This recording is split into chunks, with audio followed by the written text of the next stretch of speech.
ರಾಜ್ಯದ ಅಭಿವೃದ್ಧಿ ಪೊಲೀಸ್ ಇಲಾಖೆ ಎಷ್ಟು ಮಟ್ಟಿಗೆ ಕೆಲಸ ಮಾಡ್ತದೆ ಪ್ರಾಮಾಣಿಕವಾಗಿ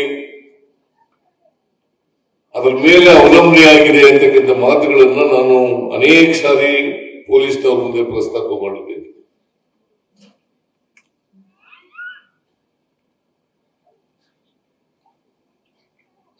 ಆದ್ರಿಂದ ಈ ಶಾಂತಿ ಪಾಲನೆ ಅಭಿವೃದ್ಧಿ ಒಂದಕ್ಕೊಂದಕ್ಕೆ ಸಂಬಂಧ ಇದೆ ಅಂತಕ್ಕಂಥದನ್ನ ಅರ್ಥ ಮಾಡ್ಕೋಬೇಕಾಗ್ತದೆ.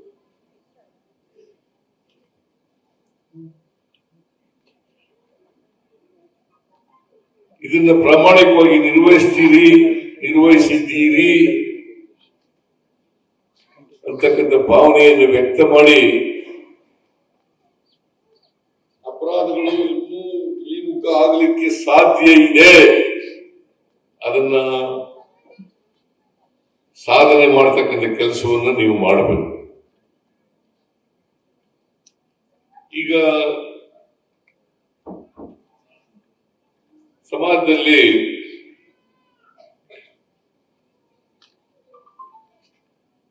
ಅಶಾಂತಿಯನ್ನು ಉಂಟು ಮಾಡತಕ್ಕಂಥದ್ದು,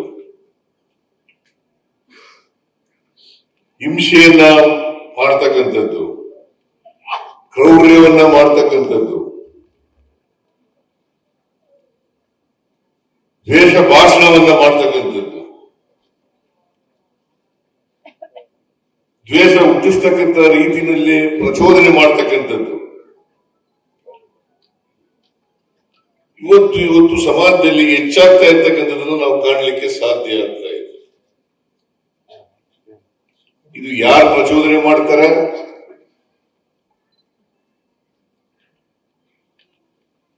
ಯಾರಿಂದ ಇದು ಪ್ರಚೋದನೆ ಆಗಿದೆ, ಅದು ಬಹಳ ಮುಖ್ಯ ಅಲ್ಲ.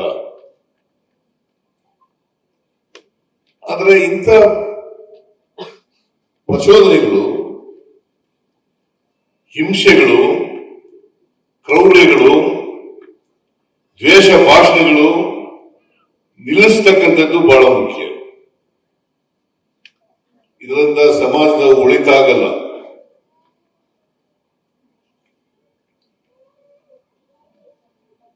ಸಮಾಜದ ಒಳಿತಾಗಬೇಕಾದ್ರೆ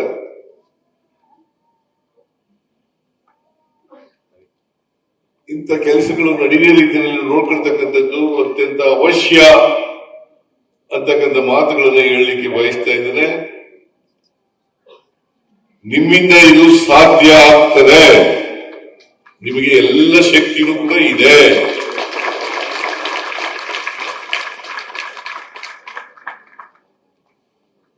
ಪೊಲೀಸ್ನವ್ರಿಗಿದೆಯಲ್ಲ, ನಾನು ಲಾಯರ್ ಆಗಿದ್ದಾಗ ಪೊಲೀಸ್ ಸ್ಟೇಷನ್ ಹೋಯ್ತಿದ್ದೆ, ಆಗ ಬಹಳ ಹಿಂದೆ.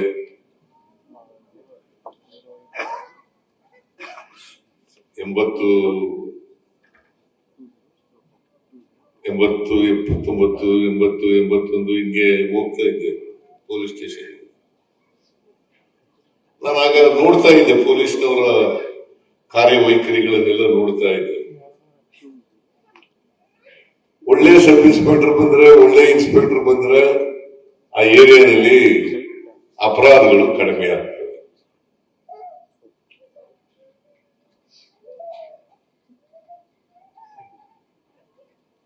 ಅಪರಾಧಿಗಳ ಜೊತೆ ಮಾಡ್ಕೊಂಡು ಬಿಟ್ಬಿಡೋಣ ಅಂತಂದ್ರೆ ಅಪರಾಧಗಳು ಜಾಸ್ತಿ ಆಗ್ತವೆ. ಇಲ್ಲ ಅದನ್ನೆಲ್ಲ ಹತ್ತಿಕ್ಬೇಕು, ಮಟ್ಟ ಹಾಕ್ಬೇಕು ಅಂತ ಮನಸ್ಸು ಮಾಡಿದ್ರೆ ಅವೇ ದೊಡ್ಡ ಕೆಲಸ ಅಲ್ಲ. ಇದು ನನ್ನ ಅನುಭವದ ಮಾತುಗಳು.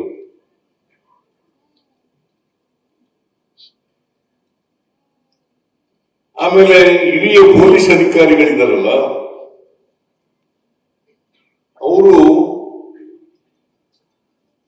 ಈ ಕೆಲ ಪೊಲೀಸ್ ಅಧಿಕಾರಿಗಳ ಜೊತೆಯಲ್ಲಿ ಉತ್ತಮವಾದಂತ ಬಾಂಧವ್ಯವನ್ನ ಏರ್ಪಾಡು ಮಾಡ್ಕೊಂಡು ಕೆಲಸ ಮಾಡಿದ್ರೆ ಬಹಳ ಒಳ್ಳೆಯದು. ಹಿರಿಯ ಅಧಿಕಾರಿಗಳು ಆಗಿಂದಾಗೆ ಪೊಲೀಸ್ ಸ್ಟೇಷನ್ಗೆ ಭೇಟಿ ಕೊಡಬೇಕು.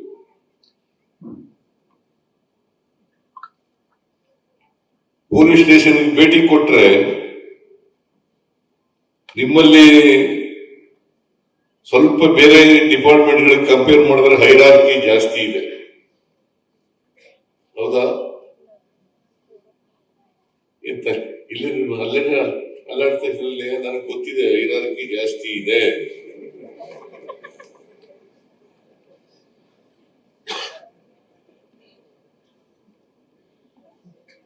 ಶಿಸ್ತು ಜಾಸ್ತಿ ಇದೆ.